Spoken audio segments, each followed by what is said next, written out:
Flower Talk by Sarah Levine. Illustrations by Masha Dians. How plants use color to communicate.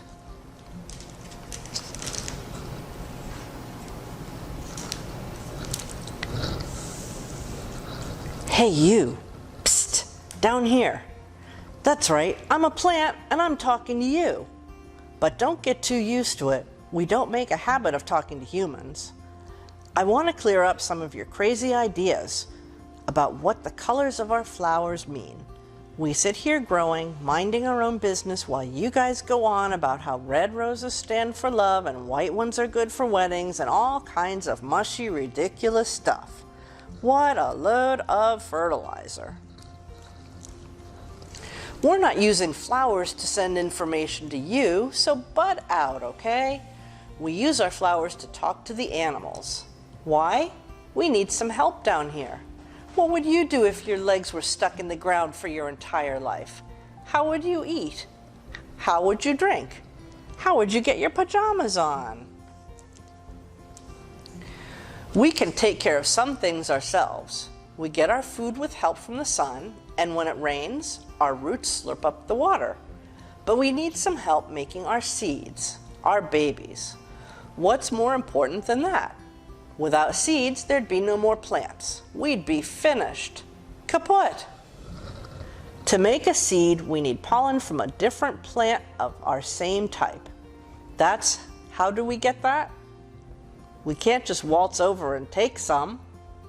That's why we need animals.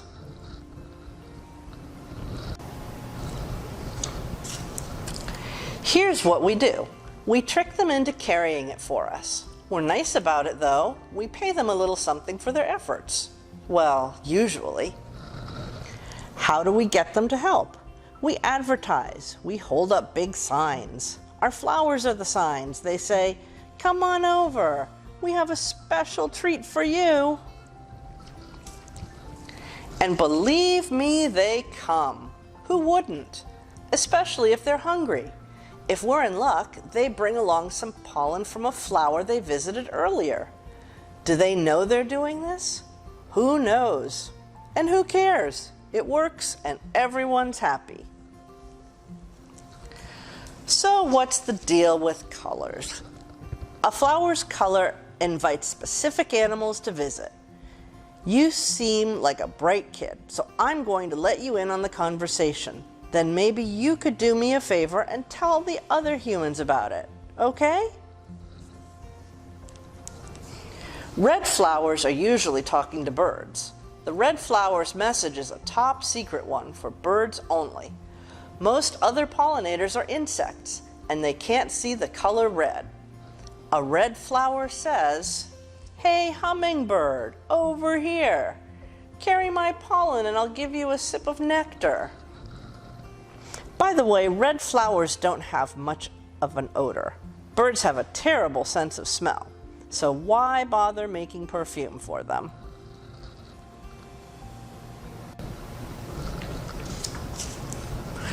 Blue and purple flowers talk to bees. Bees need flower pollen to feed their babies. They have special pockets on their legs to carry it home to their young. But some pollen always gets stuck on their bodies and passed on to the next flowers they visit. Blue and purple flowers are saying, "Yo, bee, could you come help me move some of this pollen and take some home for the kids?" See, we can be thoughtful too. Yellow flowers are also talking to bees. Bees are our top helpers. I think that scientists just figured out that bees have 3 favorite colors: blue, purple, and yellow. Took you guys long enough. We've known this for ages. That's why so many of us make flowers in these colors. We like the reliable help. Here's what a yellow flower says. "Bees, bargain basement, this way, free food." Some white flowers talk to moths and bats. Moths and bats fly mostly at night, and when it's dark outside, what color shows up best? White, of course. White flowers are like giant signs that say, "Hey, come get your free nectar here." White flowers also put out perfume as an extra guide to help these animals find them. Frankly, I don't care for it myself, but I guess to a moth or a bat, it smells pretty good.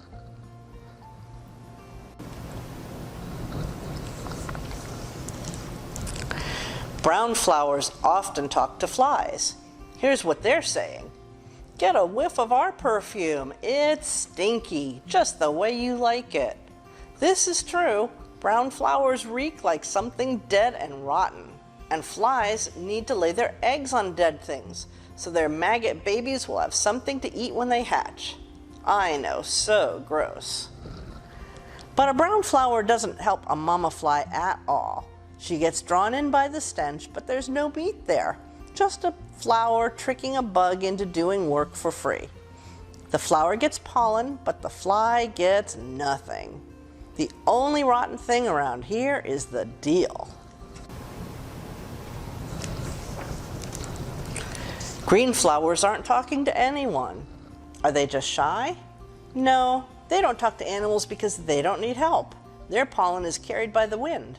Plants with green flowers are just green all over because they don't need animals to notice them. Why would you bother getting dressed up if you didn't need to?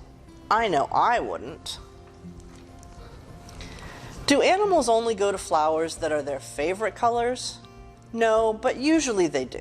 For example, butterflies are drawn more to a flower's shape than to its color. Butterflies like a steady platform to land on and tubes filled with nectar to sip with their long curly tongues. They visit flowers of many colors, but even butterflies have favorites: white, purple, yellow, pink, red, and orange.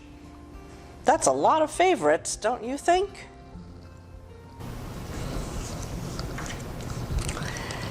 It's been good chatting, but it's time for you to leave now.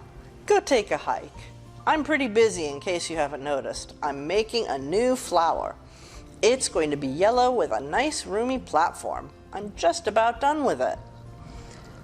But before you leave, do you want to guess who I'm getting ready to talk to next?